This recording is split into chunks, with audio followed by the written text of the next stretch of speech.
మీ ఇంటికంతా ఫోన్లు కూడా చేస్తూ ఉన్నారు. మీ అందరికీ కూడా IVRS ద్వారా ఫోన్లు కూడా చేసి మీ భూములన్నీ జగన్ లాక్కుంటాడు అని చెప్పి ప్రచారం చేస్తూ ఉన్నాడు. నేను అడుగుతా ఉన్నా, ఇంత దిక్కుమాలిన రాజకీయాలు చేస్తూ ఉన్న ఈ చంద్రబాబు, నువ్వు అసలు మనిషివేనా అని అడుగుతా ఉన్నాడు మీ బిడ్డ. ఈ సందర్భంగా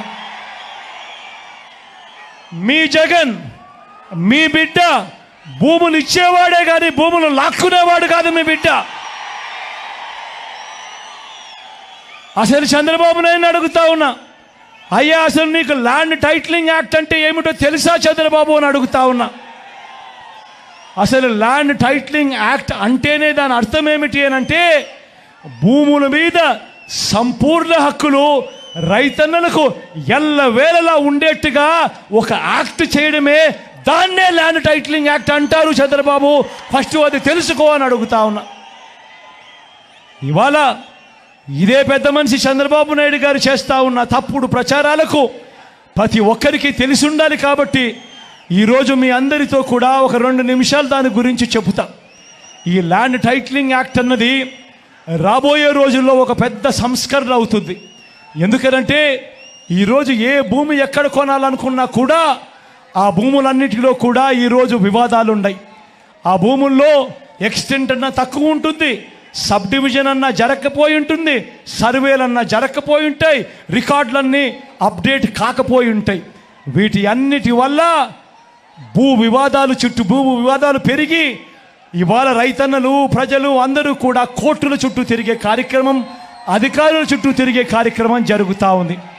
మీ బిడ్డ రాబోయే రోజుల్లో చేయాలనుకునే సంస్కరణ ఏమిటి అంటే, ఏ రైతన్నా కూడా, ఏ ఒక్కరు అయినా కూడా వాళ్ళ భూముల కోసము ఎవరి చుట్టూ తిరగాల్సిన పని ఉండకూడదు.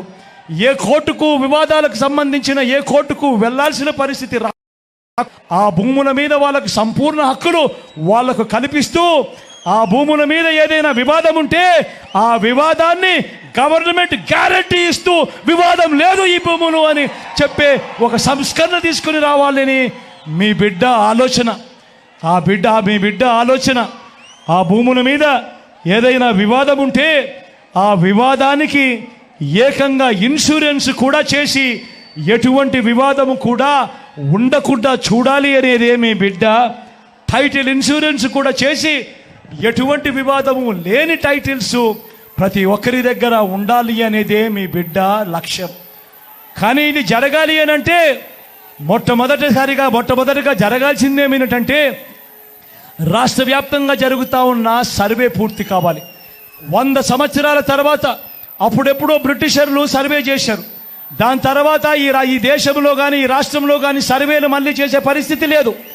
ఈరోజు మొట్టమొదటిసారిగా మీ బిడ్డ గ్రామ సచివాలయాలు తీసుకొని వచ్చి అందులో ఏకంగా 15,000 సర్వేయర్లను కూడా అందులో పెట్టి ఈరోజు మీ బిడ్డ 100 సంవత్సరాల క్రిందట జరిగిన సర్వేను మళ్ళీ మీ బిడ్డ ప్రతి ఎకరాను కూడా సర్వే చేయిస్తూ ఉన్నాడు. రైతుల కోసం సర్వే చేయించడమే కాకుండా వాటికి సంబంధించిన సరిహద్దు రాళ్లను పెట్టిస్తూ ఉన్నాడు, రికార్డులన్నీ అప్డేట్ చేయిస్తూ ఉన్నాడు, సబ్ డివిజన్ చేయిస్తూ ఉన్నాడు.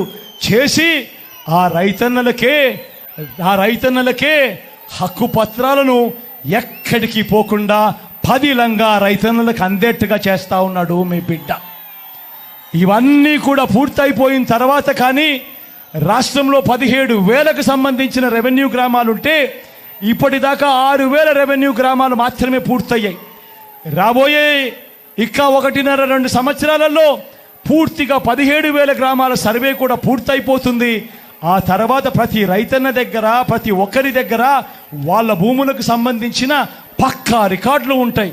సర్వే చేసిన భూమి ఉంటుంది, సరిహద్దులు పాతిన భూములు ఉంటాయి, రికార్డ్స్ అన్ని అప్డేట్ అయిన భూములు ఉంటాయి, సబ్ డివిజన్ జరిగిన భూములన్నీ కూడా పూర్తి హక్కులతో ఆ రైతన్నులకు, ఆ పేదలకు, వాళ్ళందరికీ కూడా వాళ్ళ దగ్గర ఉంటాయి. అటువంటి పరిస్థితిలో ఆ పరిస్థితి వచ్చిన తర్వాత ఈ ల్యాండ్ టైటిలింగ్ యాక్ట్ తీసుకొని వచ్చి ఏ స్థాయిలోకి తీసుకొని పోతామోనంటే, ఆ భూములకన్నిటికీ వివాదాలు ఏదైనా వస్తే ప్రభుత్వం గ్యారంటీ అని చెప్పే పరిస్థితిలోకి తోడుగా ఉండే కార్యక్రమమే ఈ ల్యాండ్ టైటిలింగ్ యాక్ట్ అన్నది. ప్రతి ఒక్కరూ కూడా తెలుసుకోమని కోరుతూ, చంద్రబాబు చెప్పే అబద్ధాలు, చంద్రబాబు చేసే మోసాలను ఏ ఒక్కరు కూడా నమ్మొద్దు అని చెప్పి ప్రతి ఒక్కరిని కూడా ప్రార్థిస్తా ఉన్నా.